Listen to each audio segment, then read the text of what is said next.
Hey, welcome back. So again, the Not Peptide channel is going to talk about peptides again. But what I want to make the point of is, you know, to me, the peptides and the fitness go together. Both are technologies. To me, CrossFit is just a technology. You get people who push back. They're like, "Oh, CrossFit, blah blah blah," and I'm like, you know, a deadlift's a deadlift. A back squat's a squat. Those things, bar on your back, you're doing up and down. All of those things, there's an interview with Greg Glassman. Ladies like, you didn't invent weightlifting, you didn't invent running, you didn't invent gymnastics, and so on and so forth. He's like, yeah, he just kind of invented, let's do this stuff with some intensity, get in, get out. When I go to Gold's in the morning, I go in and generally I have a warm up. I do 2 lifts. I go and do some mobility work and I get out of there. Takes anywhere from 30 minutes to maybe an hour and 15 minutes, depending upon what the lift is. If it's back squats or something where I'm going really heavy, it just takes longer. But I'm in and out. I will get there and there are people there who are already well into their workout. I get done and I'm leaving. They're still working out and I'm on my way out of there. And yeah, in the afternoon, I go to CrossFit, which is another hour. But, at CrossFit, we get in, we warm up, you do your focus part, you do your Metcon, and you should hang out and do the mobility and cool down, but nobody really does that. I need to work on it.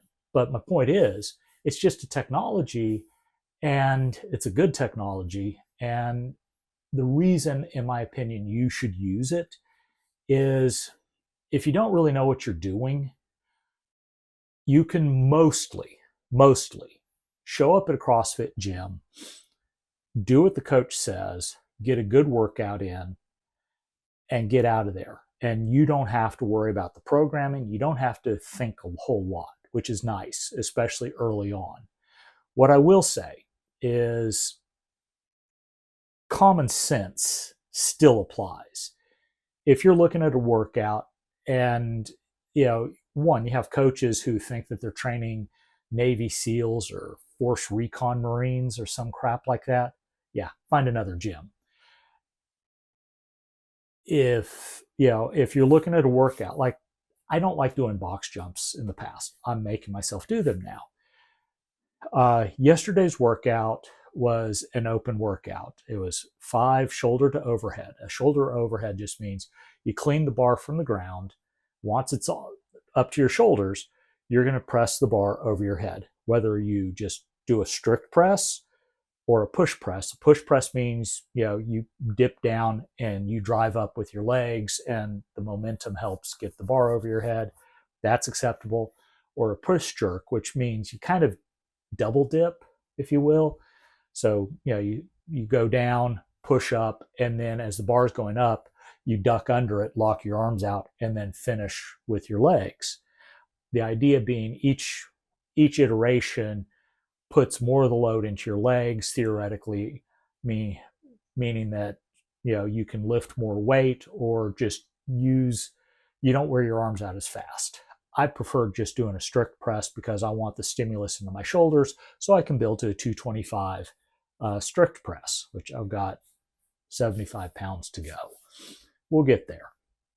Anyways, 5 of those, then 10 deadlifts with the same bar. So I was going to use 95 pounds. The RX was 115, which is one of the things that I'll point out.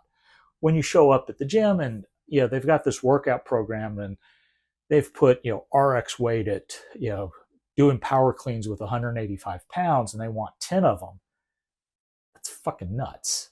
Excuse my language, but it's like, yeah, I'm going to do 95 pounds. Thank you very much if you want that many. Honestly, the most I would do is 135 anyway. My technique is for Olympic lifts is terrible. But my point is, I'm going to adjust those weights. I'm going to scale them down because I'm paying to do this. I don't get paid to do it. I'm not a CrossFit athlete. So what am I doing? And I push the same at you. Adjust the stuff properly. Last movement was box jumps. I'm not wild about box jumps. I'm working on it. I'm a wuss. I'm afraid that I'm going to fall off the box. So you could step up. You could substitute kettlebell swings, which they're all they're different stimuluses. The box jump is plyometry. It's that fast, explosive movement that they're after. The kettlebell swing's a little more like that than doing a box step up. A box step up is more just leg focused, like doing lunges or back squats. Coach and I talked about it. I was like, well, I don't know if I can do 15. If I was joking, said that if it's a 10-minute AMRAP, I mean, you do for 10 minutes, you're going to work and try to get through that as many times as you can. And I was joking around. I was like, well, if I do 15 box jumps, you're going to get at most 2 rounds because I'm really slow at them. Like I said, it's a mental battle for me.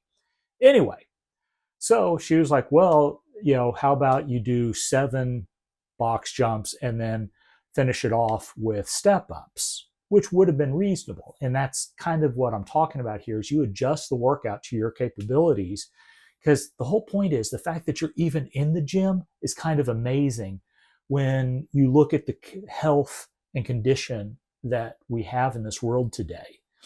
So I ended up doing all 15 box jumps, and I actually was in my 5th round when the time was up, which really surprised me, honestly. I was actually somewhat annoyed on my way back to do the 4th set of box jumps because I actually meant to go slower. 3 rounds would have been great. But hey, yay me.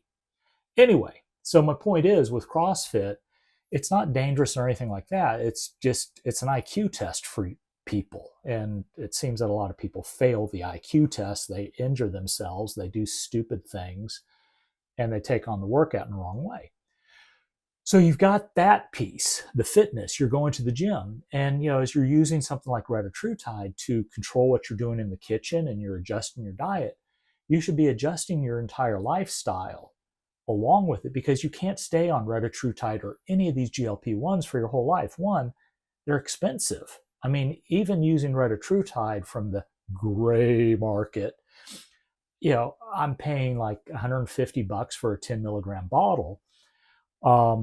Which isn't super expensive, but all the same, I mean, $150 every month, because that's about how long it lasts me.